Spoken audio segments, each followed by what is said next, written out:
This is Kate Baconsale. You're listening to Baconsale. In summertime, in Bacon Night, a movie may escape your sight.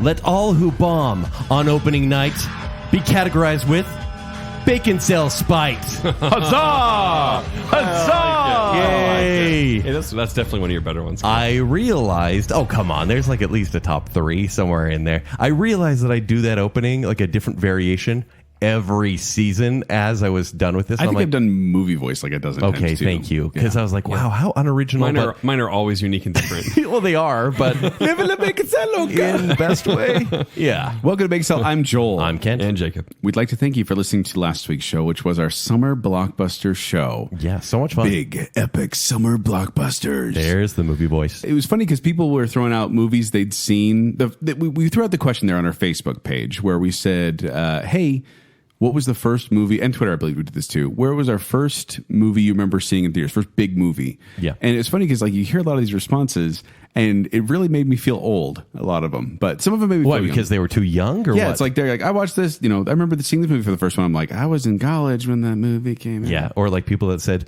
Monsters, Inc. I remember that. hate you. Well, we had someone, I was going to say Shark Gillens actually said Song of the South, and I was like, were you born in 1946? I think that was banned before I was born. Yeah. Probably. Yeah. But then Josher Hansen, you guys know Josher. A little bit. Josher said, Free Willy, does that count? And I looked it up, released in July.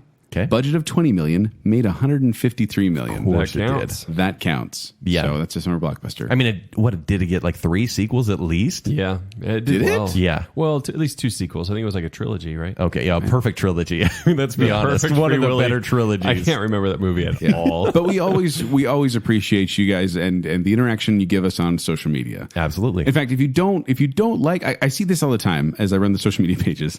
I see it that a thing will come in, a notification that says, hey, so-and-so liked your page. And it's a name I've seen a dozen times before. And it says, invite them to like your page. I'm like, they don't like the page? Why don't you like our page? So what you're saying is please like our page? What I'm saying is if you like what we do, like our Facebook page. Yeah, listener, let me just take a moment and expressly ask you, take a second and like our page, because I work on those numbers. I'm following that sort of thing. It's good to see engagement. And if you enjoy listening to us, go and like us there. It's a good way to support. It makes us, and more likes also It's a make us feel small- more legitimate to Facebook, and they'll adjust their algorithm or something like that. and you'll like get that. funny gifts in response.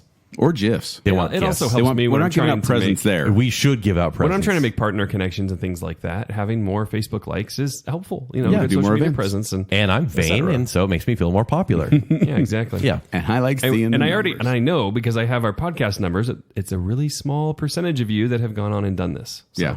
yeah. So you're getting after him now? I am. Yeah. Please help us. Go do that. But we It'll be do nice. have some new patrons to thank. Whoop, Yay. whoop, we do. We'd like to give a shout out to Travis Hayes. DJ Morgan Hayes. It Hey. says Travis Hayes Hey, here. buddy. We go by what they say. I am so confused. Spirit of 38 podcast. That's we go by what Yep, they say. We on go by here. what they say for sure. Who has 2 names in the podcast? Oh, okay, never mind. Yeah. Yeah. So Travis Hayes, thank you for being a patron. Love you, Morgan. We also have Carl Parkinson. Carl Parkinson. Hello, Carl Parkinson. He's also a Welcome and tier, thank you. a tier 2 patron, or tier 1 fan, excuse me.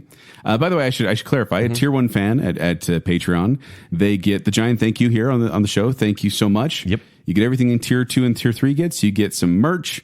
You get access to uncut episodes of Baconsale, because we try to keep it as raw as possible. Right. But occasionally we mess up or So you get the get and the sidetracked. ahs and the Some family ridiculous unfriendly things. stuff. We never go too family unfriendly. There's been a few. Sometimes Jill does. No. Yeah, it's always Joel. Freudian It is. slips, maybe. Also, if you're tier 2, like we just barely did a Paconsode. We did a patron video that we throw up exclusively on the site. Joel, he calls If it you're a tier Paconsode. 2, it's a Paconsode where we ate a meatless hamburger from Carl's Jr. The beyond famous star. That's it. So we did a video of that, a video of us eating the burger and reviewing it on Patreon. So we chew on video. So if you're a tier 2 contribute fan for or that. above, you And can see whoever those kind of owns things. the Beyond Meat thing, they're doing well because they are all over the place now. Yeah. It's even the grocery we're store not too. sponsored by Beyond Meat. It's starting to Okay. feel like that. Actually, Jacob has an announcement.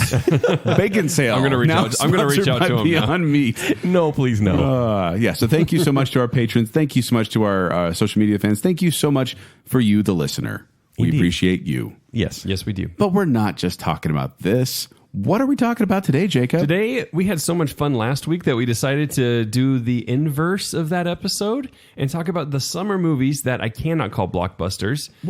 Jacob, flopped. what do you mean last week we decided? We've had this in the plans for so long that I'm thinking 3 days ago we decided. No, on last week's episode, we were talking about it. Like, we should do a flop show. That would be pretty fun. And then we're doing it. And then we're doing it fits, right? So we're doing this is just the back half of the last episode. The other side of the coin, if you will. Yeah. In fact, I think this show will be a little bit more fun because you'll be surprised what flopped and if these movies they may be great movies. They may be movies you forgot about. And Ken, I do appreciate that you're actually wearing your Blockbuster shirt. Just for tonight. Yeah, it's great. Yeah. But the funny thing about this one, too, is I don't think we're not going to have primary answers here like we talked about last time. No, we're going to talk about some crazy things you've probably No forgotten. more praying. But I think we're going to get a little more variety this time, too. I don't think we're going to match on any. I think we might match on one or two. You think? Or at least we'll both bring up the same movie. We shall see. Okay. I'm excited. Let's jump into it. But if I may, describe flop. Much like I did Blockbuster. It's when you jump in the air and land belly first onto the pool. Well, truthfully, Joel, fall, move, or hang in a heavy, loose, or ungainly way. Ungainly? That is what our show is about. Baconsale. Ungainly way. Go your ungainly way. After all that burger I just ate, I don't think I'm ungaining anything. Exactly. Or the second definition is of a performer or show, be completely unsuccessful, fail totally. So we're talking about the failures as far as box office goes. We'll talk a little bit about critical reception as well, but this is largely didn't make your money back, especially after print, promotion, and advertising. Yeah. Yeah. And it was intended to. It's not like they were meant to be like critic, No, these are movies like specifically during the summer because yes, we even went down from a list of biggest bombs of all time, and a lot of these movies were in November, December. We went specifically May to August altogether. So, like, for example, John Carter's considered a huge flop. Yes. But it came out in March. Yeah. So we couldn't do that one. So we put a little restriction on ourselves. We hope you enjoy the variety because so if we don't mention your favorite flop, Is there any benefit to this restriction, though? that we could do another flop show later. Yes. A non-summer flop show? Next week. John Carter. If we didn't mention your favorite flop, check the date because it may not have come out between May and August. Yep. Okay, let's get you guys started. ready to start? Okay. And they all had to be financial failures too, with the exception of maybe one. Yes. Okay. First category, gentlemen. This is the flop, and we're going to be calling it that a lot, Flop. that you loved as a child. You loved this one anyway. It did not do well, but Well, as a kid, you don't really Your heart care was about there. flops. Kids like crap. Well, It's true. It's so true. Kids are so dumb. Well, you just said it. I didn't say that. But when you're a kid, you don't really watch these in the theater anyway, so you watch them on home video. And I noticed a lot of our flops were very video. successful You're so old. on home video. Really? Coming soon to home video. Yeah, no, a lot of these movies were actually saved because of a TV run or video release. My choice came out in July of 1986. The budget was $25 million, and it only made $11 million. It's Big Trouble in Little China. Oh. Total flop. that one stuck around, though. Oh, wait. That's a cult classic. Yeah, John Carpenter was the director. Kurt Russell. We may have to give some synopses for some of these, Ken. Yes. So, for example, it's about a rough and tumble trucker. He helps to rescue his friend's fiancée from an ancient sorcerer in a supernatural battle beneath Chinatown. If you haven't seen this movie, I have seen this. It is bonkers in the best possible way. That's absolutely accurate. There's a dude that blows up, like he balloons up so much and then he explodes in Yes. like this cartoony way. This is probably disturbing as a kid. This is probably the movie that taught me about anti-heroes. Okay. Because That's true. He Kurt kinda did Russell that, is didn't kind he? of a jerk in this movie. he's a jerk. He's not even really meant to be the protagonist of the movie, even though he saves everyone. Because there is a sympathetic character you're meant to care about. It's the guy who has it's his friend. Right. Where you're saving the fiance. But Jack Burton in this movie is so great. But it doesn't matter. This was the 71st highest grossing movie of 1986. 71st of the year. There was a big problem with this. It came out the same time or near about the same time as Karate Kid 3, Ferris Bueller, Labyrinth, and Short Circuit. All pretty iconic movies. A really bad time at the theater. I'm surprised it cost so much to make, about $25 million after everything, because it's a John Carpenter Which is quite movie. a bit more in 1980. It whatever is. was. And John Carpenter 6. filmed things on the cheap. I mean, that thing probably cost more than this based on effects. Yeah. But this one, set-wise, it's very technically impressive for the time. Totally failed, but now is considered a great cult classic. Okay. Yeah. It's a good choice. Mine is actually a July of 1984 movie. Okay. It's Supergirl. Do you guys remember they made a Supergirl movie? I didn't know this existed. Wait. So as a kid, The show's ridiculous already. Flop you loved as a child. as I loved as a child. You liked this one as a Yes, kid? I had a crush on Supergirl. Well, of course. So this one, Helen Slater, I had a huge crush on Helen Slater for a while. There was Supergirl. Let me read the synopsis in case you forgot there was a Supergirl movie. After losing a powerful orb, the Omegahedron, Kara Zor-El, Superman's cousin, comes to Earth to retrieve it and instead finds herself up against a wicked witch. I kind of want to watch this. It's now. like Return to Oz and Superman combined. This is I was going to say, this is directed by Janos Swark, who directed Somewhere in Time and Jaws 2. So, classics. Mm-hmm. And then it stars Faye Dunaway, who's a big star, and then Peter O'Toole, who's also a big star. Budget was $35 million. It made $14 million. So it did not. This even meet came half the mark. after Superman 3, right? So the Yes, Superman after- legacy was tarnished. So what happened was, so Superman 3 didn't do so well. It it's did terrible. fine. It did fine, but not good enough. Right. So then the ones who held the rights for this, the producers, they said, okay, let's freshen it up. Let's do a Supergirl movie. That's going to be so much better.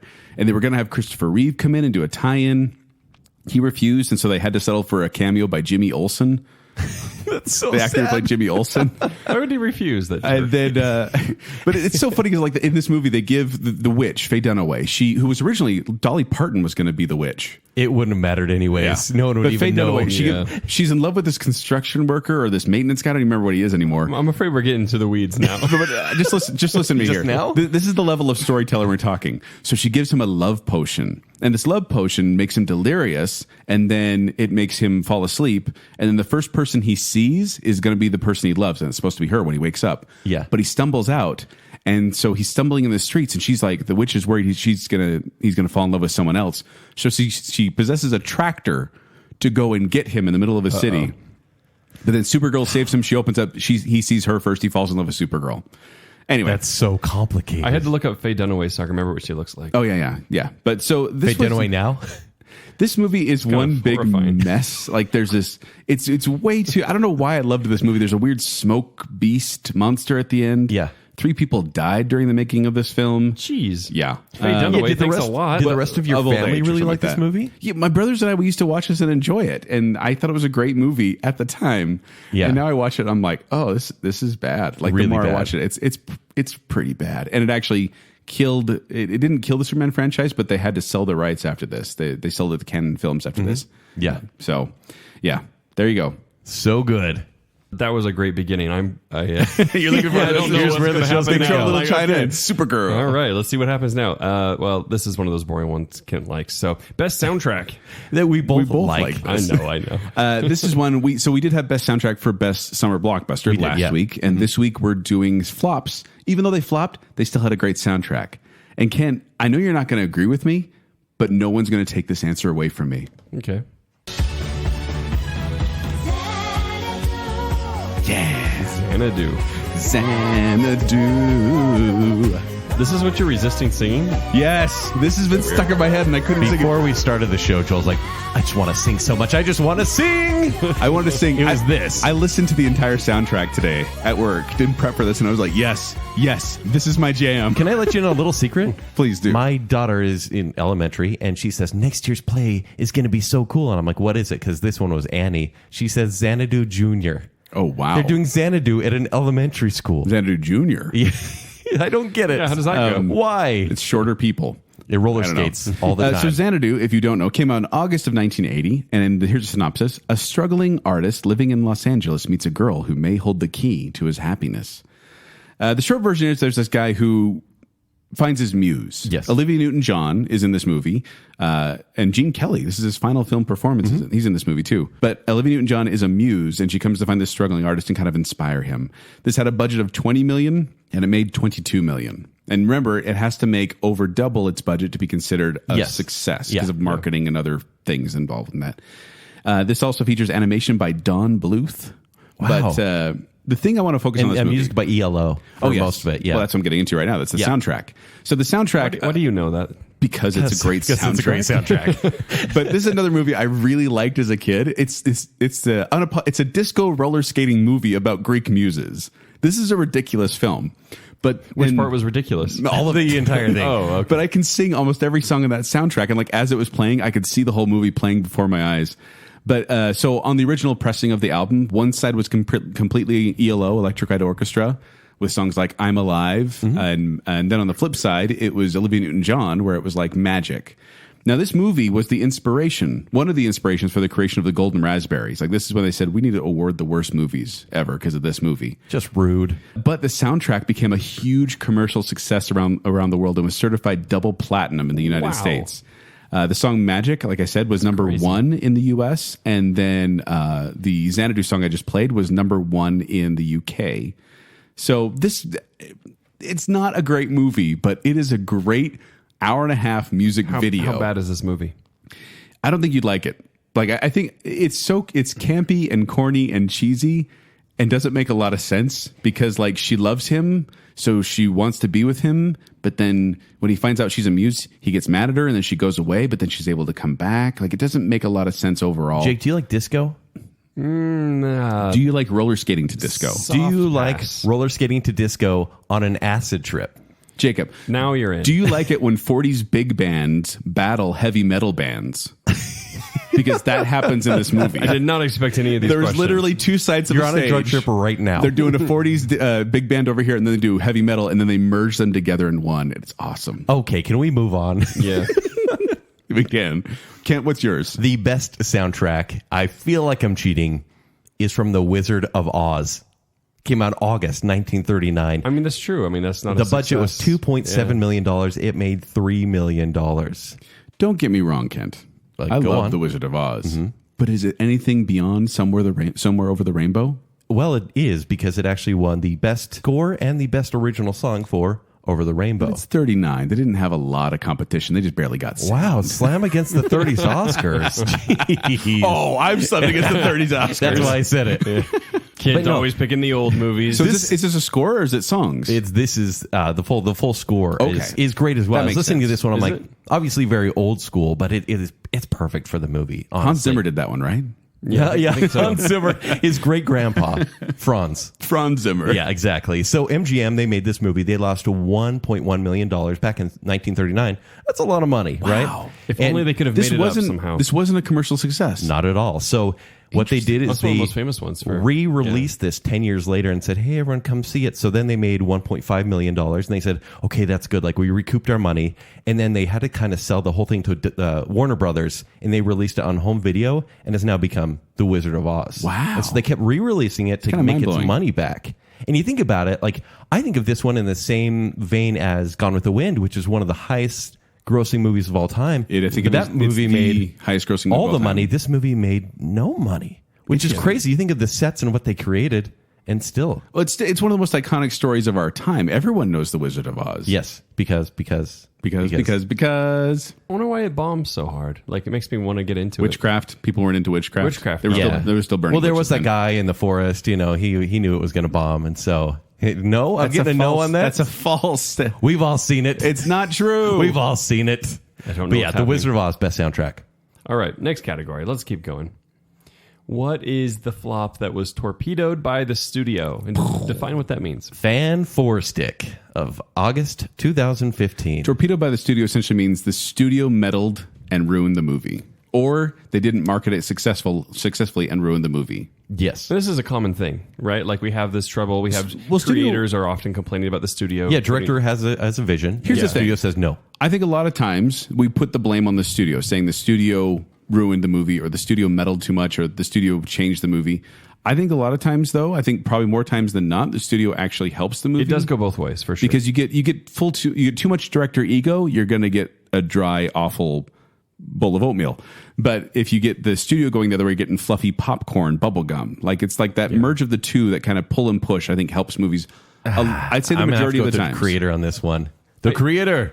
So what happened to Fan Four Stick? So, by the way, budget was $120 million. It made $167 Now, million. you say Fan Four Stick. It's Fantastic Four, but the way they marketed it, they put a 4 in the middle of the Fan word. Four Stick. So a year before this movie was released, they're still filming. There was a plot leak on the internet, and they, the internet being the internet, went crazy, and they attacked the director, Josh Trank. Yeah. And it had a few elements which were actually true in the movie, and he's like, no, that's not true at all, because he knew he was in trouble because this movie took some risks. People were praising this movie, even within the studio, saying this is kind of like a body horror movie. Well, they were hopeful for Josh Trank because he did Chronicle. which was solid. He made it for no money, and then they were like, "Hey, do the same for this movie. Make Chronicle again." And apparently, everyone blames him on the set. They said he was tough to work with. He always got in fights with Miles Teller. He always made Kate Mara cry. And he apparently trashed his apartment that he was living in at the time. A bunch of drug problems too. Right? This is the director? Yeah, this is the director. The guy you want to have completely creative control over the movie, not the studio? You have to go with the creator here, Ken? Honestly, yeah. Did you see Fan Four Stick? I would rather see the crazy thing that this guy made. Toby Kebbell, who played Dr. Doom before he turned into whatever that was, he said Josh Trank made a great film that no one will ever see. And it's true. We'll never see the Trank cut. And I don't think anyone's really asking for it, but I want to see... Hashtag release the Trank cut. It's not going to catch on. So Fox and Josh Trank, they agreed on 3 major action set pieces. And that's what he sold the movie with. He's like, let's make this kind of Fantastic Four movie. They said, cool. And then just days before the production, Fox said, actually, we're going to save some money. We're going to pull $30 million from you. And so they cut those scenes. And then they fired him essentially before he could edit the movie. Yeah. So they changed the whole third act. There are definite I heard reshoots. they locked him out of the editing room. Yeah, and they locked him out. So he couldn't even get into this. And then so this guy, there's just bad blood here, and he gets it. I mean, I would like to do a whole Baconsale episode on what happened here. Okay. Because even his... I mean, not okay. But we'll see, buddy. Thanks, we can buddy. talk about that, man. Yeah, sure. He's even apologized to Stan Lee. When people are doing rest in peace Stan Lee, he was like, I know I've let you down, Stan, but I'm always going to be a fan. And it's that's pretty heartbreaking. So when reviews for this movie came out and everyone was hating on it, he tweeted, a year ago, I had a fantastic version of this and it would have received great reviews. You'll probably never see it. That's reality though. And so he kind of plummeted the box office for his own movie. What was the budget in the box office on this one? So he was made for $120 million, and it made $167 million. So not quite. Yeah, double. Right. Yeah, not math. Yeah, not even. And so it's even said that different directors came in and finished the third act, and it is just Frankenstein's monster as far as movies go. It's a bad movie. Yeah. I'm just going to read the synopsis of mine. 4 young outsiders teleport to an alternate and dangerous universe which alters their physical form in shocking ways. Yes, it's Fantastic well done. Four. I picked the same one, and not much more to say about it. It's a mess, and I don't know if Trank's version would have been better, but different. Right? It would have been different. Something. It might have been. I don't know. I can't felt say like better. there were seeds of a good idea in the trailer in the first act there. And then who knows what happened. No, it did. That was the problem. That's why people hated it, I think, so much, is because there was some expectation. It built up as this mood is kind of cool. This is looking interesting. And then it went to... Not worth a watch. Yeah. So there you go. That's my pick for Torpedo by the Studio. Oh, I guess we did match. Oh, we should also clarify that if we use one movie for one category, we cannot use it again in any other category. Exactly. So I had one that I actually wanted to use for Torpedo by the Studio, but I had to use it elsewhere. Okay. Okay, next category then. What flop had the best hero? And we're actually talking legitimately best hero. Yeah, the one you really liked. I cheated on this one. I cheated. Cheater. I cheated because I chose Ryan Reynolds. I'm telling your kids. I chose Ryan Reynolds. Wait. Ryan Reynolds is the hero? Ryan Reynolds is the hero. It's R.I.P.D. Because he was in... Please no. I hate that movie so much. Is that a summer movie? That's a summer movie too. It is a summer movie. So that's what I was going to say. So he has been in not one, but 2 high-profile superhero movie bombs where he played a main character, with Green Lantern in June 2011, X-Men Origins Wolverine in 2009, and R.I.P.D. That's in 2013. That's not a superhero movie, but yeah, you know what I mean. Based off a comic book. But he was in these high-profile bombs. He totally botched it on these movies. I don't know if he did as much as the movie was just terrible. He chose the script. I blame Ryan. And yet he's still able to come back from that and find success as Deadpool. Insane. he not just that he found it, he lobbied for it and he fought for it, and then he got to be Deadpool, and it was a success. So Ryan Reynolds is my Wait, you're hero. saying he's a hero because of a February movie all of a sudden? Well, I'm saying he's a hero because he bombed so many times and he still people can still come like back. him. He's literally, like his character, is bulletproof. I don't know why, because man, that was the thing, like, I just you'd want see to him- punch Ryan Reynolds in the face sometimes. You'd see him fail, and you'd be like, "Oh yeah, he's likable. That just didn't work." Yeah. And then it would happen again, and Just then so again. smarmy. He's super. It's so smarmy. funny. But it is, so there you go. There's my hero. All right, my hero, I didn't cheat. It's Scott Pilgrim from Scott Pilgrim versus the World. That bombed? Yes, came out August 2009, and the budget was $60 million. It only made $47 million. Wow, that's pretty bad. Yeah, really bad. I think opening weekend was $15 million, and because as an Edgar Wright fan, I'm like, no, but this movie was such like a labor of love for him. You could tell. I had to give it a second shot. You didn't like the first time I time? watched it, I was like, I like the video game parts, but overall there was just some stuff that bothered me. Okay. Second time through, much more palatable. This is Really? where 'Cause I didn't like it the first time. This is No, where you should have- Hipster Kent came out, having read all the mini graphic novels, and I was like, "Oh, I'm so excited to see this." Yeah, it didn't live up to the graphic novels, but it was wish fulfillment in many, many ways. Yeah. So, if you haven't seen the movie, Scott Pilgrim must defeat his new girlfriend's 7 evil exes in order to win her heart. So it's about Scott and Ramona Flowers, and he literally has to fight, but like do boss battles. He has to fight 7 ex-boyfriends in And very video game. It's and- very video game. Like Yes. the opening of the movie is the Universal logo, but it's 8-bit with 8-bit music, and it's like, I see what you did This there. is one. I'm glad That's you why I guys. like it. I'm glad you guys gave this a second chance because you watch it haven't once. yet. Oh, you should, because the first I time don't you're like, think so. that's Jacob, go give it a second right chance. now. Yeah, Right now. All right, we'll pause wait. the show. And we're back. Okay, it still sucks. Open your eyes. So, like the second time you see it, the third time you see it, there's just little cues everywhere. It is so. And granted, there's a lot of annoying stuff, but it's so full of Edgar Wright isms. I and really love shows the how annoying much stuff. he cares about throwing extra stuff in this movie for repeat views. I love it so much. I think Scott. I'm not the biggest Michael Cera fan, but I liked him in this movie. Okay. So yeah, best hero, Scott Pilgrim. I liked Chris Evans in that. Yeah, he's was hilarious. great. And Brandon Routh, too, is hilarious. Yeah, The yeah. vegan. Lucas Lee. Yeah, those were like two of the parts I was like, this isn't bad. Yeah. Okay. Next category is the flop that killed, that ended, that no, not torpedo. We used that word, but Well, the one was kind of the studio torpedoed it. This is the one that killed the... franchise. There you go.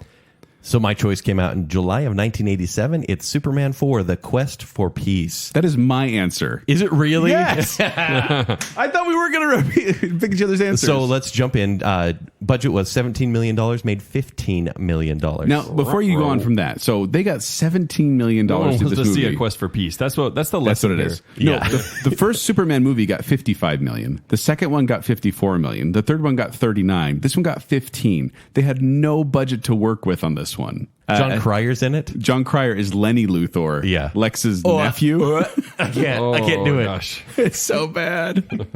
No, this is one that, like, I mean, the special effects are cheesy. It's really like they create a Superman, not a clone, but they take a strand of Superman's hair, Yeah. put it in a nuclear warhead that Superman then throws into the sun, and it turns into Nuclear Man, this villain who's powered by the sun. So, and let He's me explain. solar-powered villain. There's a huge history of canon films. So the Warner Brothers, and this was owned by brothers, I think the Salkinds, and they had to sell the rights after Superman 3 and Supergirl, and they sold it to Canon Films. Canon is like Asylum. They're the ones that they know a movie's coming out, and they'll, like Pacific Rim, they'll make Atlantic Rim. They Yeah. make movies that go basically okay. straight to Redbox. And so they got this knockoff studio, got the Superman 4 and was like, what can we do with this? Yes, their biggest movie they ever released was probably The Last Dragon, which Joel loves so much, with Shonuff. Oh, don't bring it up. But all they made was garbage copycats. Superman was a big deal for them, and it totally bombed. Killed canon as well, but definitely killed Superman as a franchise. They even got the director of Iron Eagle to do this, and it didn't work. What? Iron Eagle's a better movie than this, though, Oh, totally somehow. is. Yeah. But so John Cryer, he talked about how Christopher Reeve took him aside just before the release of the movie and told him this is going to be terrible. And Christopher Reeve He still has to do it. Christopher Reeve, he talked about in his book how they just faced budget constraints and cutbacks in every single department. Like they could not. The budget get was meant to be anything done. $35 million, and they cut it to 17. Whoa. Yeah. This one failed. Was the worst at the box office, and actually, it killed the Superman franchise for 19 years. There was not another Superman movie that's a during long that time. time, live action Superman movie during Yeah. that time. And honestly superhero movies. From the superhero movie that started it all. We had Yeah. the show, though. It's funny because this and Jaws, which may or may not come up in this show, the first originals were these great blockbusters, and then by the fourth movie, they were a shadow of their former selves. Right. Yeah. Yeah. By the way, at one point, Nuclear Man scratches Superman with his radioactive fingernails. That's it. And he gives Superman radiation sickness.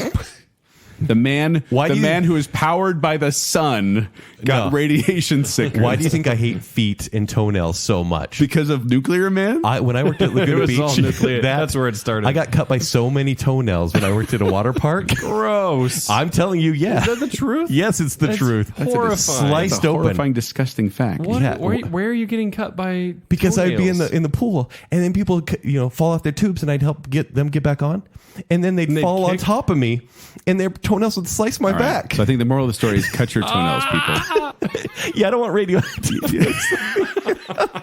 That's the most horrifying thing I've heard in my life. You think I just hate feet just cuz? Oh my No, it's PTSD, gosh. Jake. I still don't get gosh. how This is has to do real. with Nuclear Is Man. that why you always resist when I'm trying to give you a back massage with my feet? Uh-huh. Why do you want What's to our make me next sick? category? What's our next category, Jacob? I don't know. I want to dig into this. Where's Dr. Matt? Dr. Matt, come in here. Oh, that's good. All right, next category. Gosh, that's sick. All right. What's the flop that actually had the best performance? Best performance in a flop, to me, I hope it's the same one. if it is, we're matching on 3 in a row. Okay.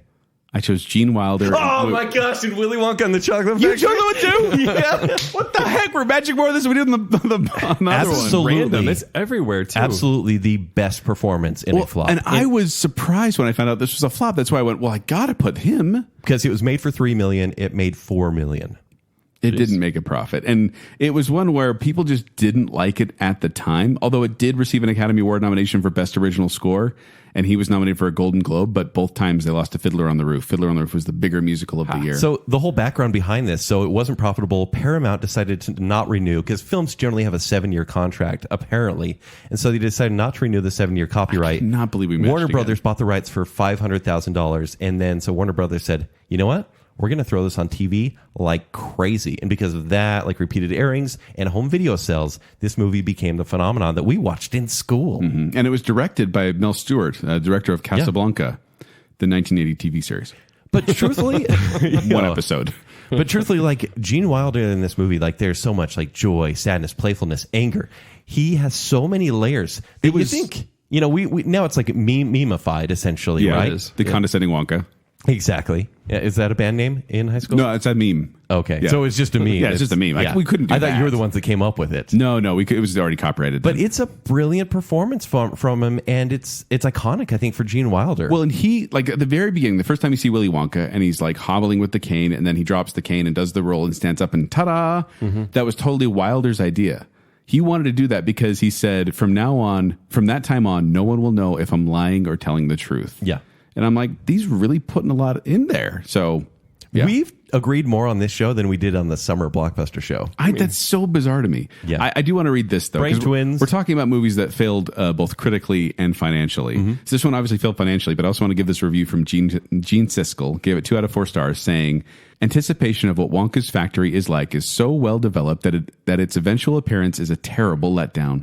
Sure enough, there is a chocolate river, but it looks too much like the Chicago River to be appealing. The quality of the color photography is flat. The other items in Wonka's factory, bubblegum trees and lollipop flowers, also look cheap. Nothing in the factory is appealing. To which I say, Gene Siskel, you're a moron. Everything in that factory looked appealing. I walked in there. I wanted to be in that chocolate Well, factory. it's like 1970s appealing, right? Like, I mean, you it know sounds- it feels kind of grungy, It but sounds still. better than like a toenail scratch. Oh, absolutely. No, you brought it back. I cannot believe we can't match on this That's next so one. random. This next one was another one I was worried we were going to match on. I promise you we won't. Okay. What's the next one, Jake? I'm nervous now. We'll see. All right. What is the flop with the worst adaptation? I wanted to go with many comic book I went with adaptations adaptation. on this. Yeah. I went with the movie adaptation. Oh, yeah. Yeah. I love that movie. But I went with a Hold on. Define adaptation too. based Adaptation- on a book, series, TV show. Another work. Yes. Okay. So I went with one that was very personal to me that I love the series. It's The Dark Tower, Stephen King series. Oh, that's pretty recent then. Yeah, this came out August of 2017. That is a terrible adaptation. Yeah. It is. Uh, So frustrating. people- See, I didn't read the book, so to me it was kind of like, this is weird. Yeah, like what's the Meh. story?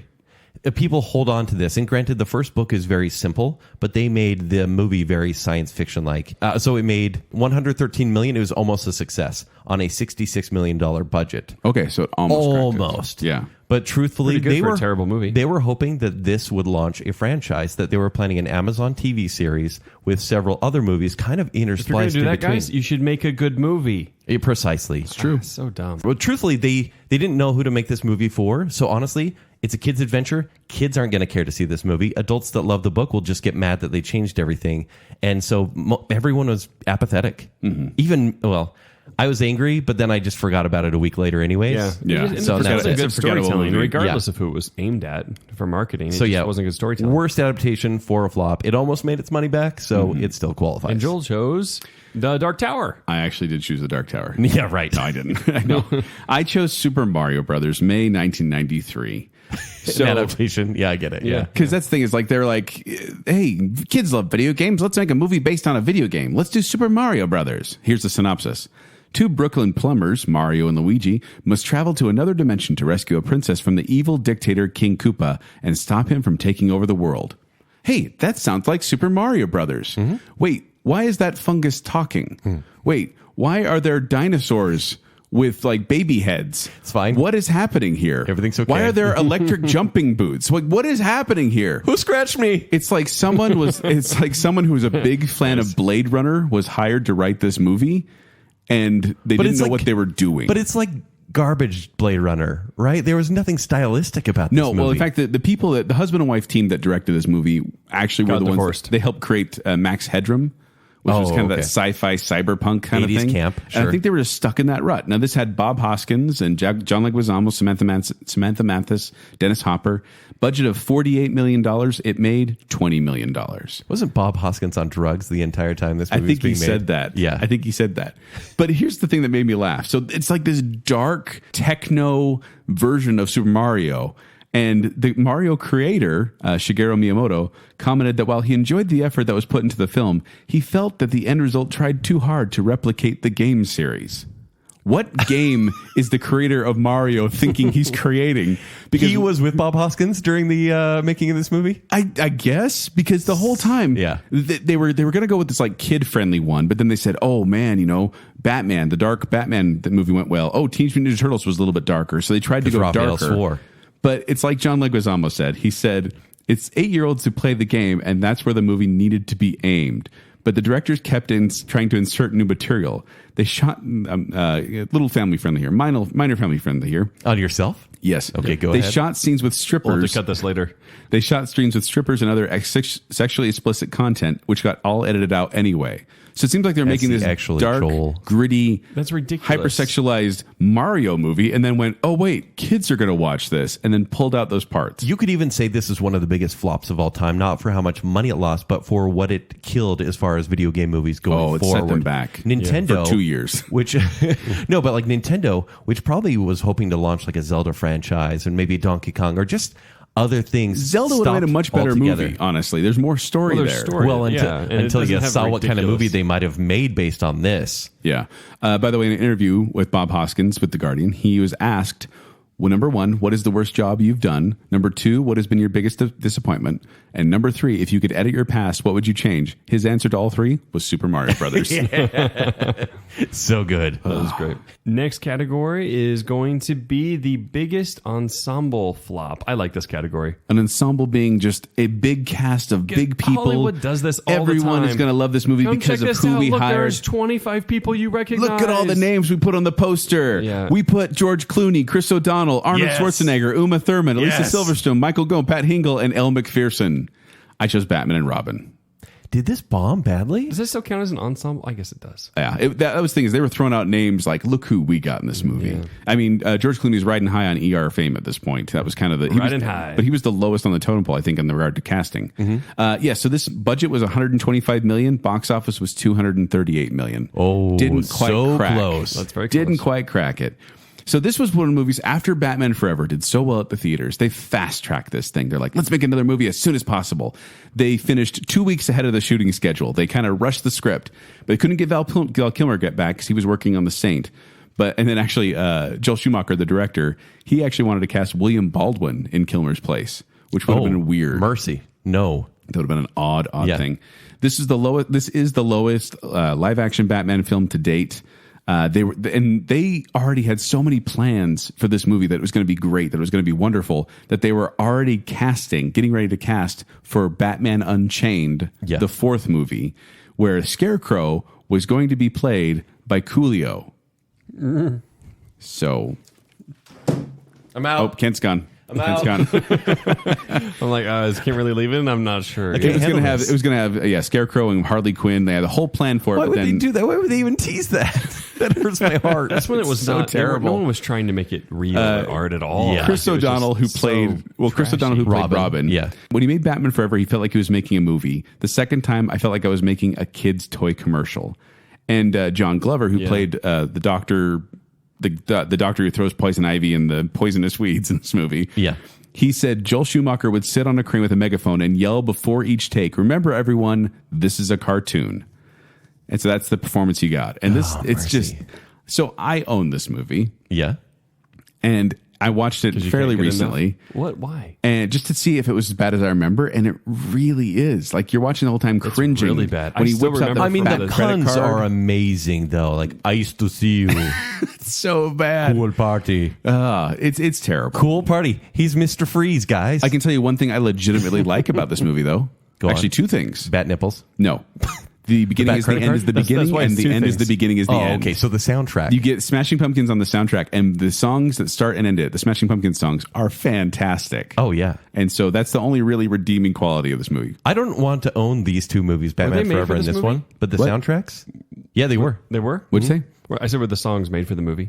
I believe they were. Yeah. Ken says yes. I'm saying yes. Well, okay, so you believe Kent. He knows the Smashing Pumpkins. So I cheated a little bit on my ensemble choice because the A-lister in this cast is meant to be a supporting character, even though featured prominently on the posters. And I had to put this movie somewhere because it needs to be mentioned. It's The Lone Ranger.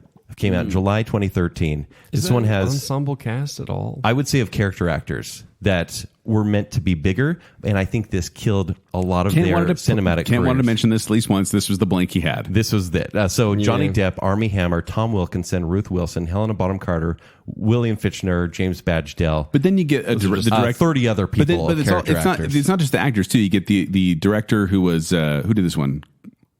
Gorbevins? No, who directed this movie? Yeah, it no, was that's Gore right. Verbinski. Yeah, that's right. Yeah. Who did Pirates And so yeah. they had him, and then they had the score, which was by another big name that I can't remember. Like, this was supposed to be like the big movie of the summer. Yes, and to have Johnny Depp as the supporting character, As Tonto. as Tonto, the Native American.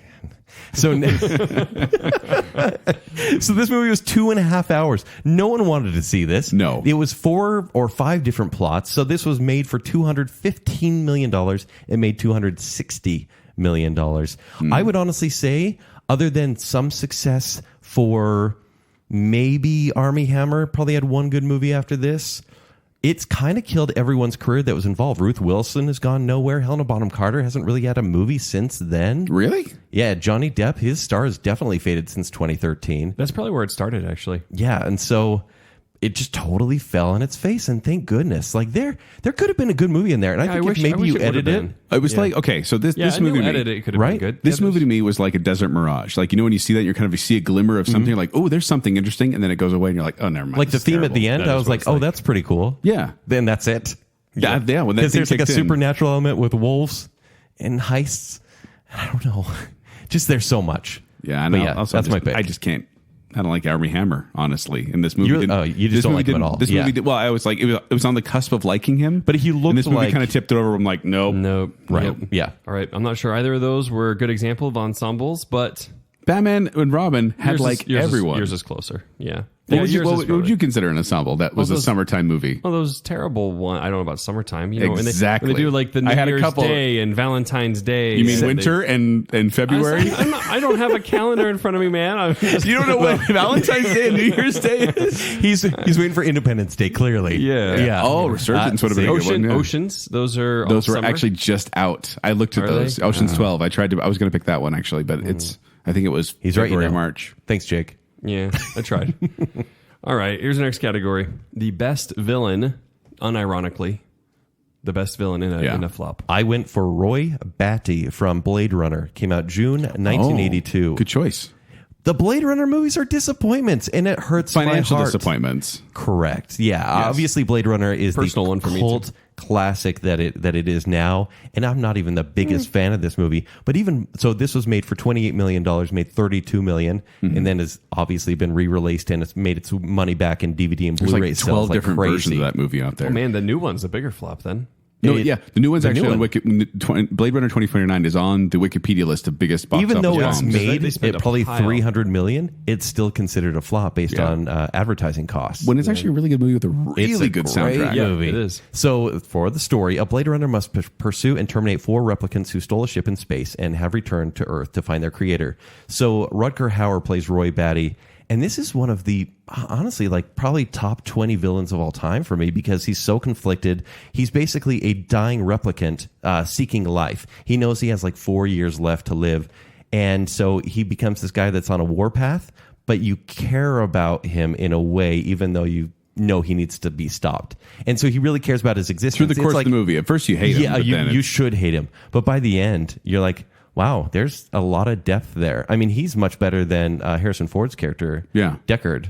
although Deckard. I've always liked Rutger Hauer more than Lady Hawk. But Of course, you bring up Lady Hawk like every other show. Lady Hawk. it wasn't released in the summer. But yeah, he is amazing as Roy Batty. So for me, he is my favorite villain in these flops. I cheated on my choice on this one.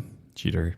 I chose John Travolta for making Battlefield Earth. Oh my gosh. Not John Travolta was the main villain in Battlefield Earth, the movie Battlefield he's the Earth, villain May for 2000. making it? But he's the villain for making it. So here's the synopsis of the movie. That doesn't count. It's the year 3000 AD. The Earth is lost to the alien race of Cyclos. Humanity is enslaved by these gold-thirsty tyrants whom are unaware that their man-animals are about to ignite the rebellion of a lifetime. man animals. I like that. He's such a man animal. This is directed by Roger Christian, who did Underworld. Check out those toenails. He did you know. Roger Christian did Underworld, not that one, the 1996 one with Dennis Leary, and Masterminds. No, not that one, the 1997 one with Patrick Stewart. This guy tends to do movies that have famous titles. Starring John Travolta, Barry Pepper, and Forrest Whitaker. Had a budget of $73 million, box office of $29 million. It was so bad. I saw that in the theaters, actually. Me too. So here's the thing. I was like shocked by how bad that was. L. Ron Hubbard, the founder of Scientology. Travolta was doing pretty good at the time, too, wasn't he? He was, well, so here's the thing. He wrote the novel in 1982, and John Travolta, being a Scientologist, Wanted to bring it to light. He wanted to, like, he was the actor, and so, and even there's rumors that L. Ron Hubbard was like, you need to make this into a movie because you're in Hollywood. And he tried, but his star had kind of faded by that point, and it wasn't until he got his Academy Award in 1994 for Pulp Fiction, Yes, that they went, okay, now's my time. And so he fought to get this movie made. He would get people to come up to producers on the street from the studio he was looking at, like Fox studio producers, and be like, I'm really excited to see that Battlefield Earth adaptation. And the Fox producer was like, he said, I'm completely like annoyed by this. Like, I'm never going to make this movie. So all these studios are turning John Travolta down, saying, we're not making it. We're not making it. We're not making it. And then finally this one studio, I can't even see the name right here.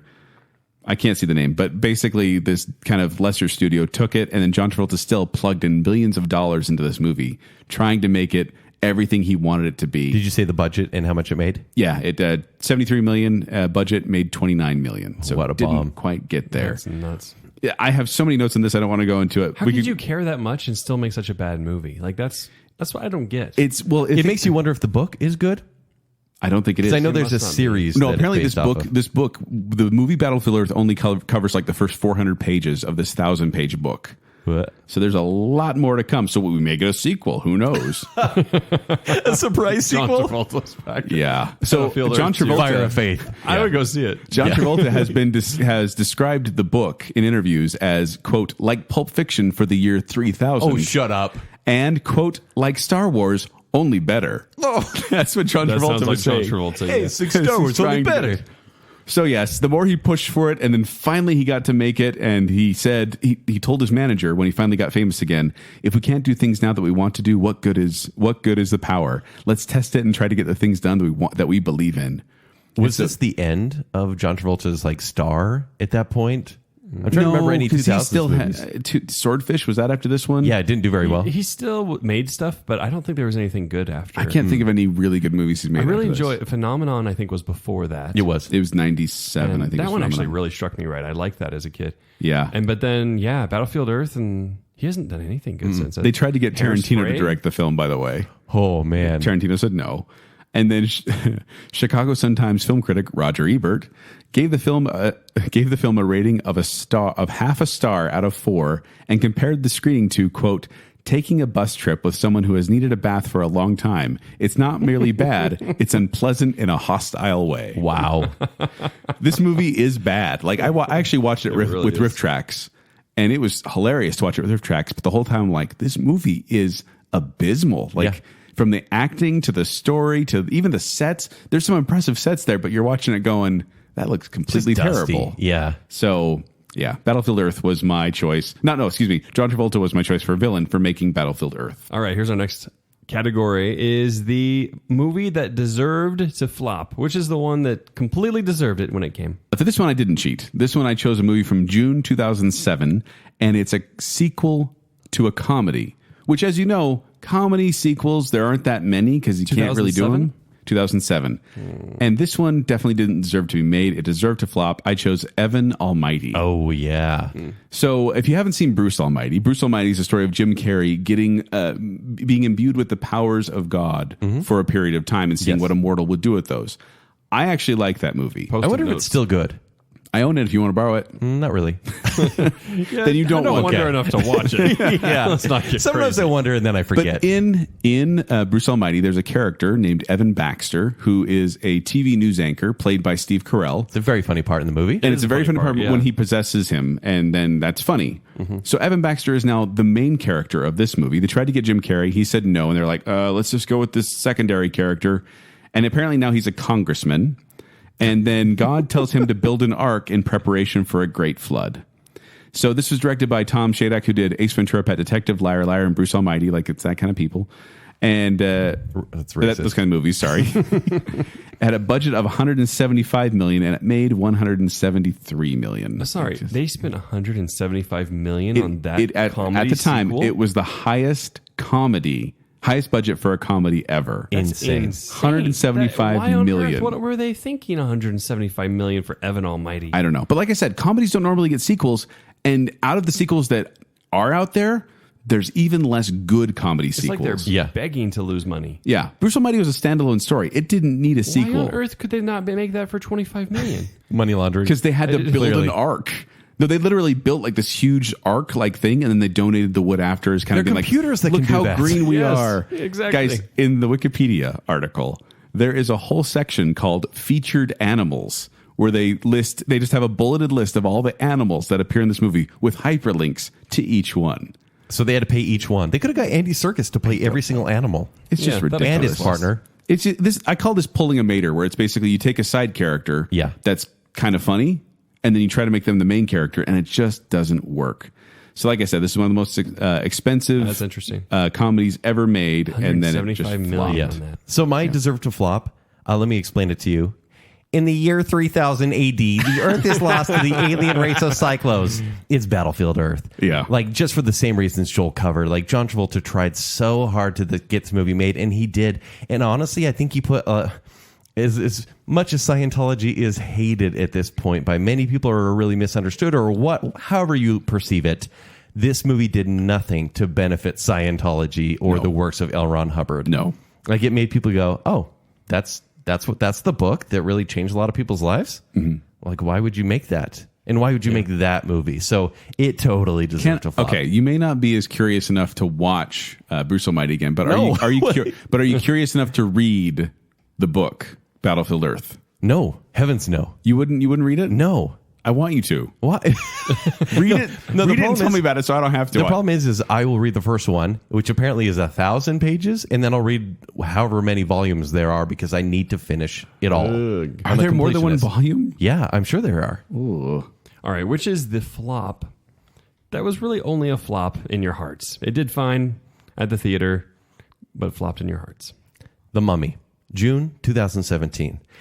this killed the Dark Universe. And so you think, oh, yeah, that lost money, clearly. No, Dark Universe, it was this big setup of like the Marvel Invisible Cinematic Man Universe with where it's Johnny like, Depp. We're going to take all the Universal Frankenstein with monsters. Javier Bardem. Yeah. They had already cast Angelina Jolie was going to be Bride of Frankenstein as well. They were ready to go, and Tom Cruise was headlining their movie with The Mummy, and it didn't do well. Like here, It made a profit though. but it did, and that's the thing. So I'm sitting here going, did? everyone hates this movie I was critically. wondering if you It's a flop in your misunderstood. heart, Jacob. So- I thought it maybe misunderstood because I didn't think it made its money back. So it was made for 125 million, and worldwide it made 409 million, Wow, and they still killed it with and that? they still It wasn't killed enough. it. It wasn't enough what they wanted.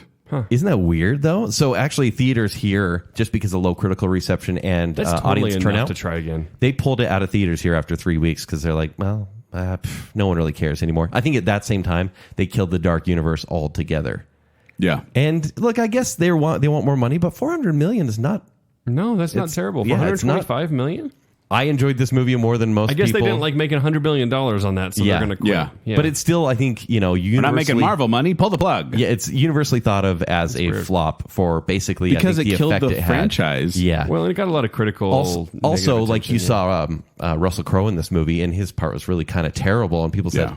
I don't want to watch his movie. Yeah. I'm out. They pulled the ripcord on Dr. Jekyll and Mr. Hyde a little too early, if you ask me. Way too early. Yeah, they But only a flop in our hearts because I look at this movie as I will eventually rewatch it. I like Tom Cruise in the movie. There was a lot of running and a lot of CG, but I thought it did way worse than it did. So apparently, good job, guys, for making a little bit of money. Yeah. Yeah.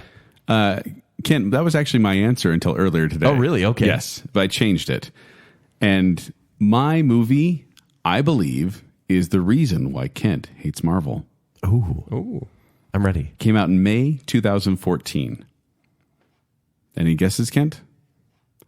It's The Amazing Spider-Man 2. Oh, okay. So The Amazing Spider-Man 2 was the big sequel to The Amazing Spider-Man, which did great.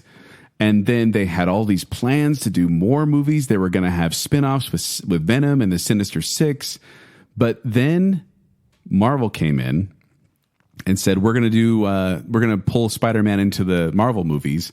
And they just kind of killed the franchise. But this movie... It was a bad setup to begin with, But though. here's the Like, thing no is- one needed to see Sinister Six. Well, but here's the other thing too: is this movie isn't great. Like I just feel like it's not snappy enough. It doesn't have a spine. It needed a stronger backbone. That hurts.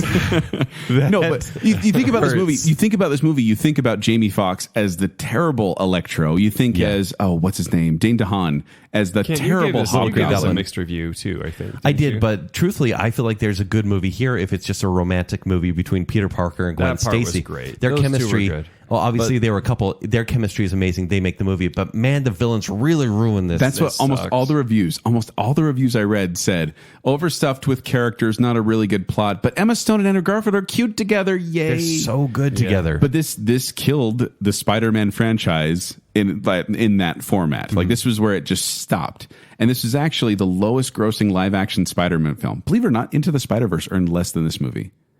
But this movie, that's one of the craziest things for as great as that movie is. Into And the it is Spider-Verse? great, yeah. Yeah. It underperformed. yeah, which is weird. So weird. But this one, because it had the whole specialty thing, it didn't appeal to the broad audience, which is exactly why studios and producers jump in and be like, "No, you have to make it familiar." but it's Yeah. so good. Yeah. Into the Spider-Verse. But this movie, I keep thinking of it as a flop, where I'm like, Andrew Garfield was fired. They stopped making those movies. They didn't even get a trilogy out of it.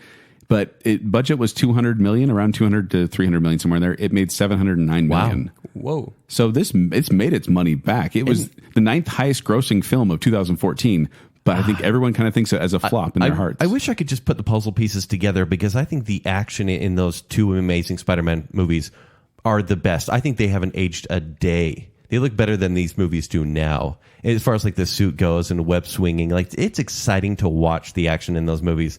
I just wish the meat around the skeleton was any good. Next category is the flop that you feel needs a sequel. Here comes Speed Racer. Yeah. He's a demon on Racer. wheels. I almost chose this one too. So we talked about this on, I think you talked about it on Guilty Pleasure show. Yeah, and I wanted to talk about it because I haven't seen it. loved this universe. Like, okay, so Speed Racer, the synopsis.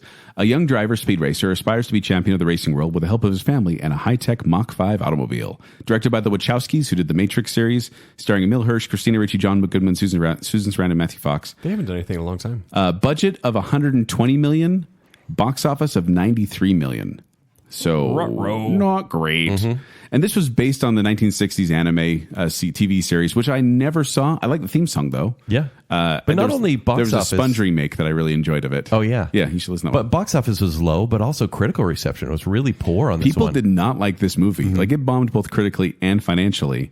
And they talked about, Christina Ricci actually talked about there was a possible film they were talking about doing for a sequel. And she said they used to talk around the set of like talking to the Wachowskis and be like, you got to do a sequel. You got to do a sequel. And they're like, we will. Don't worry about it. And they still haven't because it bombed so badly. Yeah. But this movie has such a cool look and feel. I want to know more about what else exists in this world. I want to see more of those races. I would love to see it because just to see like the whole way they set up Racer X and just to see Matthew Fox in a movie. Yeah. This cool. Yeah. Honestly, and just where they could have gone, given good writing and just the adventure. I would love to see a franchise based on this. Yeah. We'll never, ever I don't see think it. it'll ever happen. That's too bad. All right, Kent. So my choice is a personal favorite of mine. It came out August of 2015. It's The Man from U.N.C.L.E. Oh, yeah. That was a flop. It was a flop. Budget was Yeah. $75 million. It only made $109 million. That's so sad. It is sad. That's Because the pretty good. chemistry between Henry Cavill and Armie Hammer, actually. Yeah, even them. And Alicia Vikander's in this movie Yeah, as well. it's fun. It's a fun movie. So in the early 1960s, CIA agent Napoleon Solo and KGB operative Ilya Kuryakin, there we go, participate Nice. in a joint mission against a mysterious criminal organization which is working to proliferate nuclear weapons. Micro Machines. This is there a we good go. choice, Kent. I was so taken with this movie. I didn't expect anything from it at Taking all. Henry Cavill. Well, and everyone here. This is a beautiful movie with beautiful people. This movie has the 3 C's for me: the chemistry, the casting, and the charisma. And the Cavill. 4 C's. Yeah, there we go. It's just cute. 5 C's. Clarity? Yeah, whatever. I think this is a great spy throwback directed by Guy Ritchie. Yeah. And it, I like it this one. has Some of his Guy Ritchie's style. best stuff. Yeah. Yeah, but man, he's been on a real... Not some of his best stuff. Yeah, I I'm mean, not come saying on, his good stuff match, is great. Lock, This is some of Stock. his best stuff. So I would love to see this universe from Man from U.N.C.L.E. expand. We saw in this movie how the team kind of got together and learned how to trust each other. I would like to see how they now go on missions and learn to work Yeah. together Yeah. with that style. I mean, it's based on a TV series. They have tons of material to pull They from. do. Yeah. Why not do another It's a one? solid and movie. so Armie Hammer, I mean, it's a movie I actually like him in, which Yeah. is good, right? That isn't The Social Network. And he even said, like, the writer of this movie, of the first movie, has written a script for the second one, but this movie didn't do well, so it will probably never get made. But he said everyone in the cast would do this day one. All right, next category. What is the flop that everyone knew was going to fail? I think it was maybe more of a hope, but also I think everyone knew as well. It's Ghostbusters 2016. Which is on the list, the official list on the Wikipedia, biggest box biggest office Yes. bombs. It was made for $144 million, and it made $229 million. That's close. No. About 60 million away. No, Yeah. 40 million away.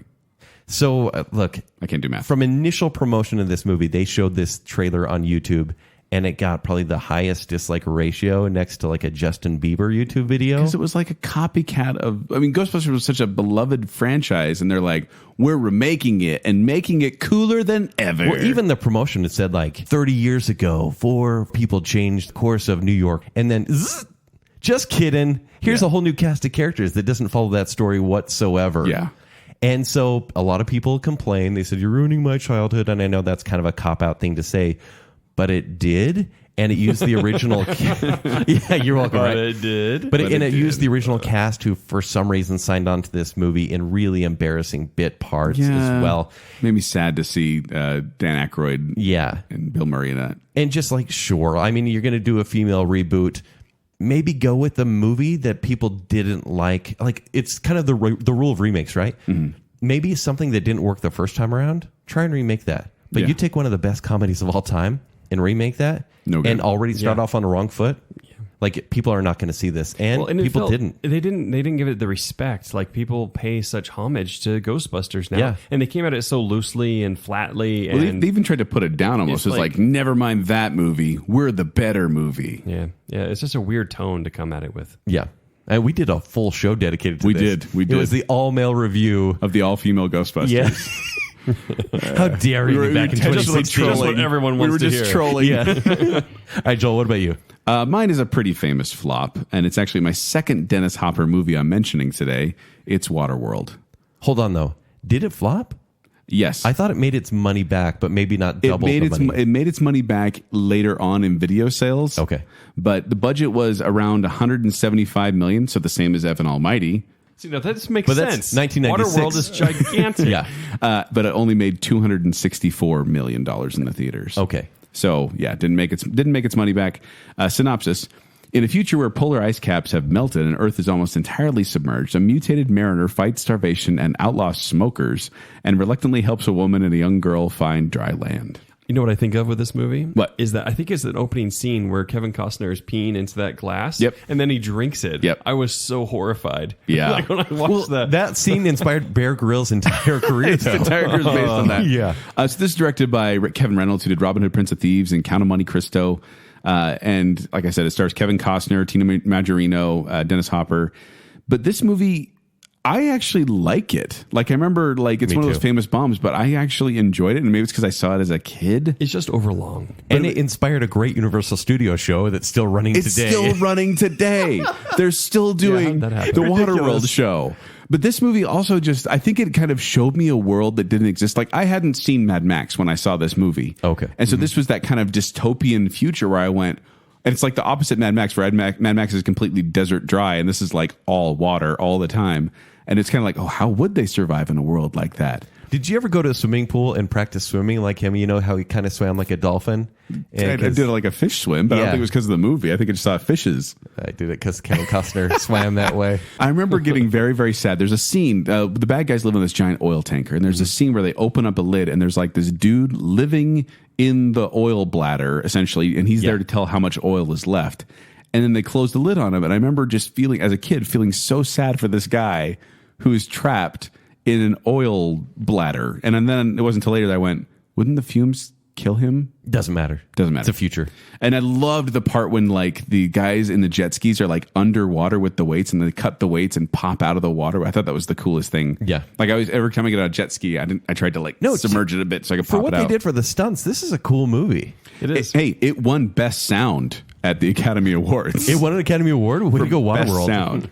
And this one also is, I mean, they made this huge giant tank of, it was a saltwater enclosure that ended up, they used that for Titanic, the same exact set.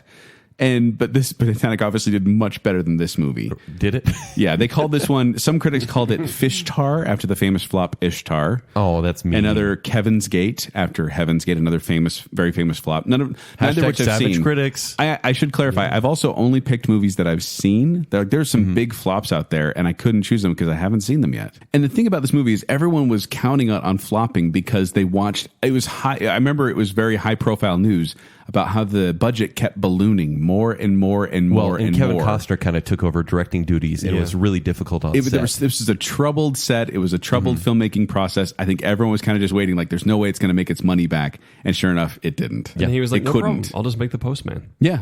which did really That well. saved him. That brought it back. All right, here's the next category. The favorite flop. What is your favorite flop?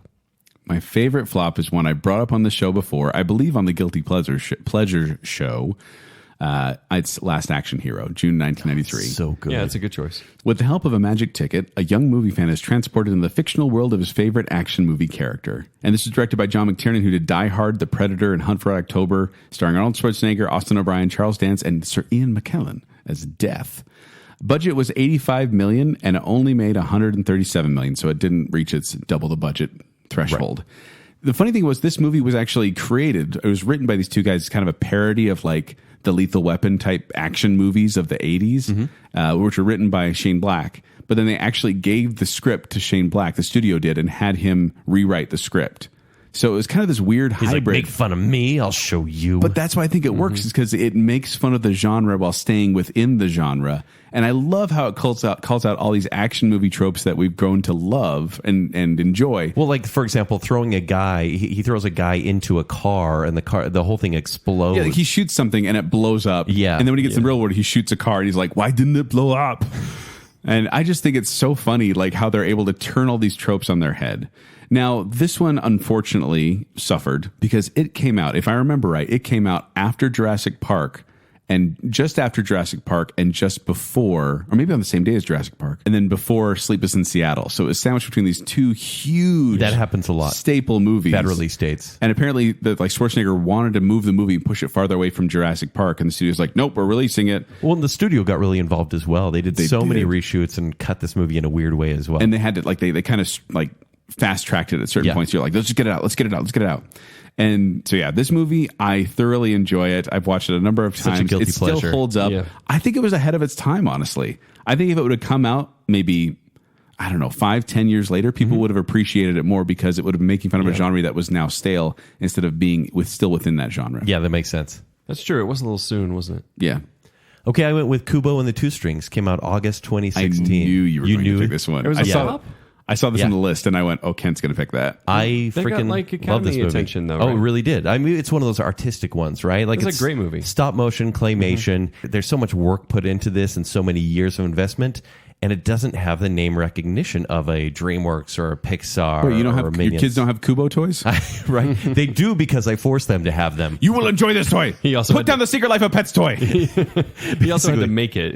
Yeah, I made it myself. Little We straw do man. claymation movies with these. Aw. Yeah. So this, it was made for $60 million, only made $69 million. So the story is a young boy named Kubo must locate a magical suit of armor worn by his late father in order to defeat a vengeful spirit from the past. This, much like Last Action Hero, was released at a really terrible time. For me, it was released at a good time because I needed a good movie. But it went against movies that made so much money. For example, Finding Dory, Secret Life of Pets, Suicide Squad, Oh, wow. and Sausage Party.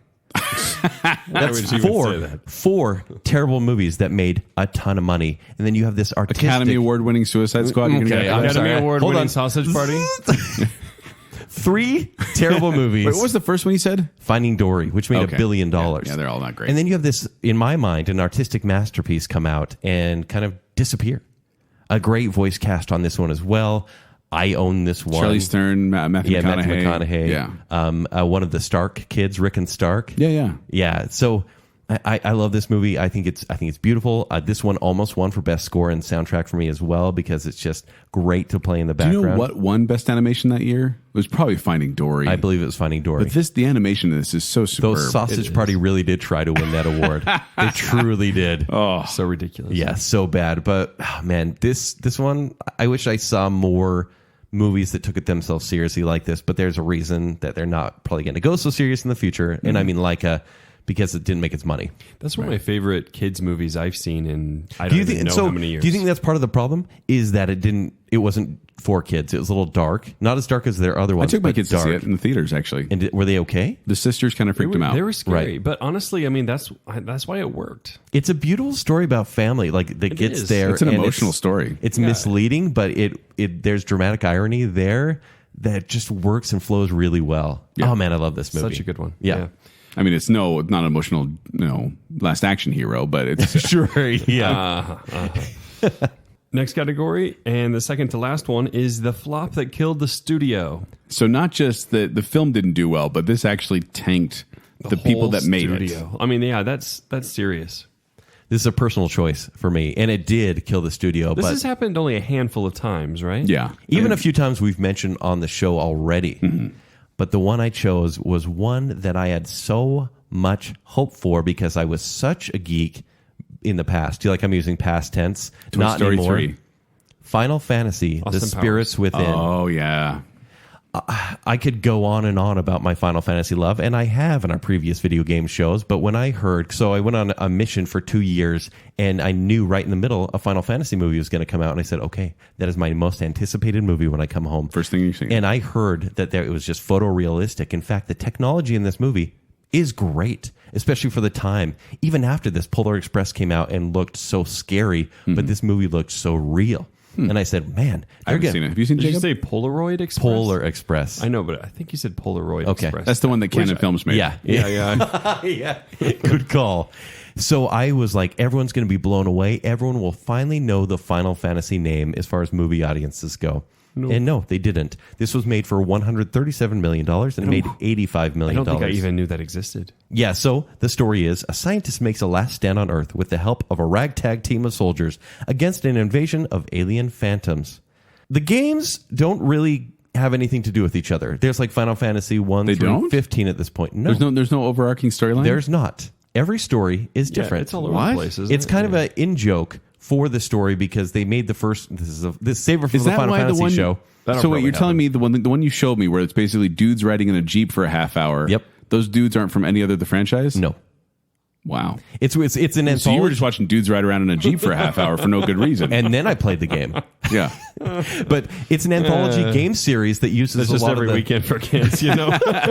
What has happened? Which one was that, by the way? 15. That was 15 with the dudes riding around in Jeeps. Yeah, that's the whole game, Joel. Okay. Joel watched a Conan O'Brien video. No. and that's No. Kent was like, you got to see this. You got to see I this. You remember got to see that. this I saw game. that And so he clip. turned it on, and it was like forever. This whole cutscene that was taking way too long. They're driving around a giant, right? Jitterbug. Yeah, basically. Yeah, basically. And I was like, wow, this is the game. Or Great. undercutting kids' Final Fantasy. It's a lot it's here. okay that they didn't base this off any games, but it's kind of foolish. Once again, they wanted to make video game fans excited about a video game movie. There's to nothing finally tying the succeed. games together.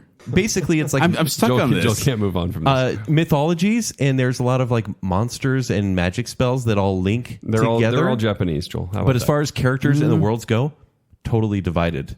And I mean, hold on. I can explain the connections if you'd like. We'll save it for our Final Fantasy There you show. go. See, I knew that would turn you guys away from it. But this movie, like I said, technology is great. But Square Pictures, they had made the Animatrix right before this. So these guys were up and comers. They're like, hey, we've got money. We've made a ton on this video game Animatrix stuff. being the bridge between Yes. the sequel Yeah, and it was the original. It was kind of a direct-to-video thing, but it really gained a cult audience, and everyone said, "Look at what they can do for movies. This is going to be the wave of the future." And then they made Final Fantasy and died. They disbanded right after this movie, and then even Squaresoft, who was the company behind this, they had to merge with another company to even kind of salvage a little bit of money there. Really kind of a sad story because I think they could have done more had they had normal writers, but there were no writers on this movie, and it was just confusing as all get out. I'm surprised. Actually, I'm not surprised you guys haven't seen this movie because I can't even recommend it to you, even as a flop. Oh, there It's you go. boring. I haven't even heard of it, so. Yeah, I won't even play the games then. Thank you, Ken. No, play the games. So you can watch mine- guys riding a Anyway. Jeep for a half hour. So mine actually is another one where you mentioned animation. Mine's an animated studio as well. I chose Titan AE from June 2000. An oft forgotten movie, actually. Yeah. What is it, by the way, about like the late 90s and like early 2000s? Like, I CG swear, combo. most Yeah, of it's our very movies in these flops are from like 2000. Oh, yeah. So Titan AE, if you don't know, a young man learns that he has to find a hidden Earth ship before an enemy alien species does in order to secure the survival of humanity. This was actually directed by Don Bluth. We talked about him on our non-Disney animated show. A legend. He did Secret of Nim, An American Tale, All Dogs Go to Heaven, Land Before Time, Rockadoodle. a Rockadoodle, and then you get Gary Goldman. I had to throw that in. Oh, I was gonna say- Rockadoodle fame. No, and then I was going to say, and then Gary Goldman of Anastasia, Thumbelina, Rockadoodle. These guys work together a lot, actually. But this movie, this almost made my ensemble cast, Jacob. Ah. Because it starred Matt Damon, Bill Pullman, Drew Barrymore, John Leguizamo, Nathan Lane, Janine Garofalo, Ron makes Perlman, sense. Tone Loc. But they do that all the Tone time. Yeah, Tone Loc. Now it's in. Budget of around 75. Well, budget of 90 million and box office of 36 million. This is a bad. This was a bad era for animation. Even Disney was struggling. Treasure Planet was a huge bomb at this point, and they had gone on It's a the year 2000 string of man. failures. Yeah. Y2K. They just want to see Matrix. Do you think people just didn't see movies at this point? I didn't. I was on a religious mission for 2 years. But here's the thing. So this movie was a combination. It was like this revolutionary combination of 2D animation with 3D animation. Like the aliens are 3D computer animated in this, where the rest of the movie's hand drawn. Yeah. And it's really dated. Like it's one of those movies where like, look how cutting edge this technology is. And 5 years later, you're like, wow, that looks really bad compared to everything else. So this was created by Fox Animation Studios, who only made 2 movies. Anastasia, and then this one. And then they died. And Anastasia is one of the best Disney movies. the non-Disney movies? Well, I qualify it as a Disney movie, honestly. And then they're Titan AE. They did like some other like minor stuff on like Prince of Egypt, and they did a TV one as well. But the major two films, and that's all they had. But there were troubles actually before this movie was done. They actually laid off part of the staff in the middle of the production. And then they also, I think the major studio executive was also laid off. Like they were kind of spiraling, but then this put the nail in the coffin. And after this movie bombed, they closed down the studio, and Fox Animation Studios was no more. No more. Titan AE killed them. Which is fine. Disney would have just bought them anyway. Yeah, it's true. All right, are you guys ready? Yes. It is time for the last and final category, the biggest flop of all time. I can't wait to see what you put. Because you could go, technically, this lost the most money. Or you could say reasons why, subjectively, you think a movie is the biggest flop of all time. I went objectively on this one. Okay. I went completely Joel's objective about on this facts. one because... Unless it's the Joel rules. I am about facts. Thank you, Jake. I appreciate you acknowledging me. Yep, you're He's going feelings now. let's move to Kent. Yeah, okay, I'll no. go. Okay, so my biggest flop of all time is actually... I looked on Wikipedia at that spreadsheet I was telling you about, and I sorted by adjusted for inflation, most or like money lost. So there are movies out there that lost more money, but adjusted for inflation, this is... So it's an old one. Not necessarily. Well, older. It came from July of 2003. It's an animated movie. It's Sinbad, Legend of the Seven Seas. Yeah. What? Which is crazy. Remember they made a Sinbad movie with Brad Pitt? No. Remember that? We Michelle watched Pfeiffer? we watched it for our Disney and non-Disney animated yeah, episode. yeah. So this movie, and I have to admit, I don't have a lot of passion talking about this, but factually, this was second only to Mortal Engines, which I haven't seen, so I couldn't put it in there. I saw it. But this Makes me sad that movie bombed so much. Like, it wasn't great, but sad. The estimated loss for the studio for this movie was $170 million. Mortal Engines was 175. There were other movies like John Carter that had a range because they can't quite, like every now and then they'll put a range in because they don't give a definitive budget or a definitive profit. They're scared. Yeah. And so there could be other ones that may rank higher, like the 13th Warrior and the Lone Ranger, which we already talked about. But this was on Lone there. Ranger, that could do it. I was surprised that this was such a big bomb. Now, this was directed by Tim Johnson, who did Over the Hedge and Ants. And it starred Brad Pitt, Catherine Zeta-Jones, Michelle Pfeiffer, and Joseph Fiennes.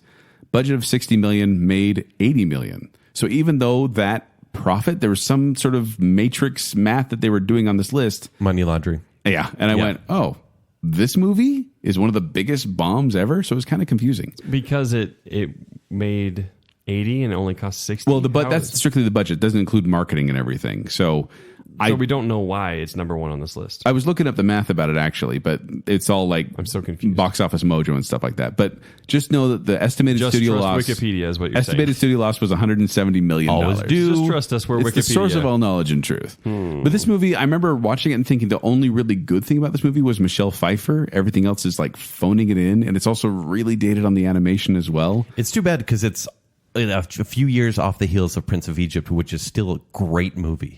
And this movie with the same animation style, wow, it just died on the vine. Well, and DreamWorks was having a hard time during this time. There was like a string of bad films. They almost went bankrupt, and they ended up getting rid of computer animation and just going back to hand-drawn for a while there. So I went completely factual in this one. I chose Sinbad, Legend of the Seven Seas, simply because it was on the list. Completely factual. Thank you, Wikipedia. Yes. I don't trust you. I would say mine's a bigger bomb based on the effect that it has had and will have in the future. I'm excited to hear what you have to say. Solo, a Star Wars story. Oh. Came out last May. It had a budget. You're saying that's the biggest flop of all time? Let me tell you As why. far as impact goes, it makes So sense. budget was $275 million, and that is probably higher considering they reshot 70% of this movie. But You have to get let's the go with their director on numbers. board. And then it made $392 million, which seems high, but once again, 275, double that, right? I don't really need to go over the plot, but this is why this is such a failure. This movie bombed. It bombed, and they stopped development on Kenobi, Boba Fett, a Yoda movie, Solo 2, possible Rian Johnson movies, hopefully in the future. That's like 5. Hopefully they canceled them is what you're saying. Yes. Yeah. That is 5 to 6 Star Wars movies that could potentially make $1 billion in the future. And they stopped them. Not only that, but now there's going to be 3 years after this next Star Wars movie until there's another one.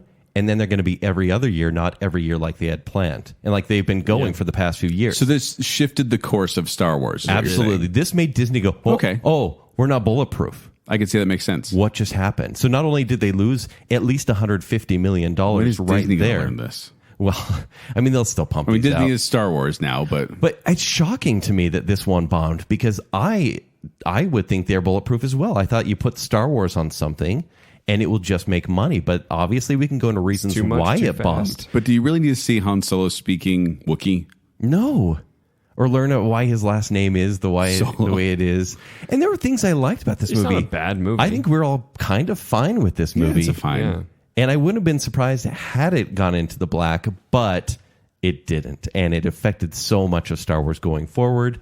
And so much that I think they'll just go kind of more the TV route with Disney Plus rather than cinematic route. Would that be much lower budget? Yeah, well, That's yeah. probably a good idea. But I think that's a risk they're willing to take. Ken, did you see something about this? It was whoever the CEO is at Disney. Bob Iger. Yeah, Bob Yeah. Iger. I always said Eager, actually, so that makes sense.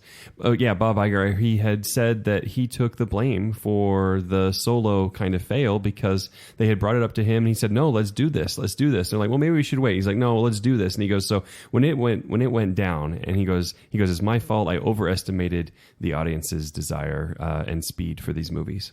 Well, yeah, I mean, the buck should stop there, but also Kathleen Kennedy and Ryan Johnson. There's a fair amount of blame to share on this one. Yeah. But nobody needed to see this movie. And then when it came out, you're like, oh, that's fine. Yeah. But man, bad timing and bad decisions all the way around. Yeah. Okay. And honestly, thank goodness, because now when we see a Star Wars movie in 3 years, we're going to go, oh, cool, it's a Star Wars movie instead of every Are we? year. Or did the Or last twice a year. I still say this movie suffered from Last Jedi blowback. Well, that's probably what I've been do. teasing at, honestly. But that we and can that's the easily problem say. is that I think every Star Wars movie from now on, like, is it going to burn us again? Is it going to hurt us again? It Well, I hurt think me we've last been time. burned as far as we possibly could be. And Don't say that. Knock on plastic. yeah, but I feel like we've seen the lowest point, and so maybe now things can only get better. Don't. No, we're so jinxed. Yeah. We're so jinxed now. Okay, I'm sorry. You ruined Star Wars for everyone just now. You did. Ken, in this room. I ruined Star Yes. Wars. You That didn't is- knock on plastic.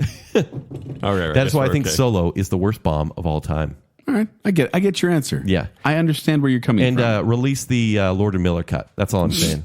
The original directors before Yes. Ron Howard, before they got kicked out. Who knows what that movie could have been? And it could have been worse, but man, I'd really love to see it. Well, Ron Howard came in. It's like, you want vanilla ice cream? I got you covered. Here you go. You know. Ron Two Howard- scoops. Ron Howard's no slouch, though. He's some really he's good not, movies. No, in he's this not a thing. slouch. But when he's jumping in to cover for something, and and it's not a passion project. I think he patched it up as best he could. Like I actually don't put blame on Ron Howard for Solo. No, it was a rush job. No. He's Yeah. he's just a reliable guy that they brought in to fix something. Yeah.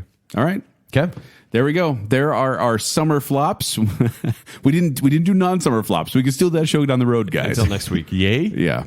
But we'd like to thank you for listening. Let us know what some of your favorite flops are and any flops we may have missed out. But Flip flops. check the dates or we'll call you on There's it. other types of flops. But before we go, I'd like to give some love to our patrons, in particular the I Am the Listener tier, where we get Adrian Gray, Stephen Ross, Jordan Rexick, A More Civilized Podcast, and Terry Finley. Thank you for being the listener.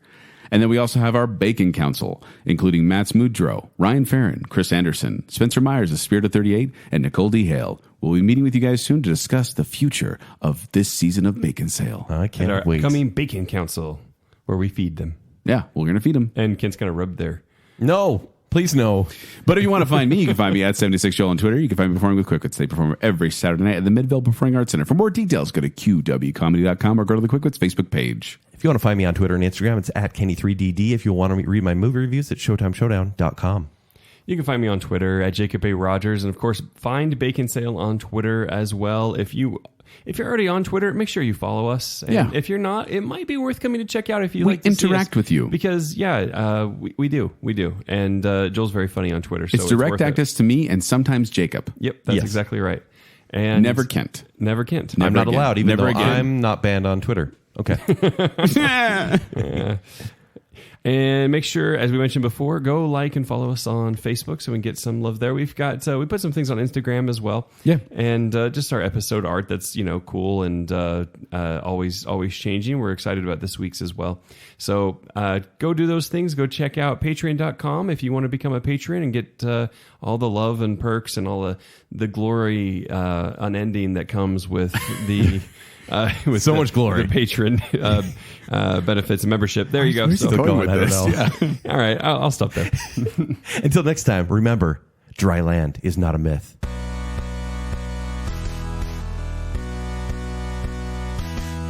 Monsters Inc. I know that. hate you.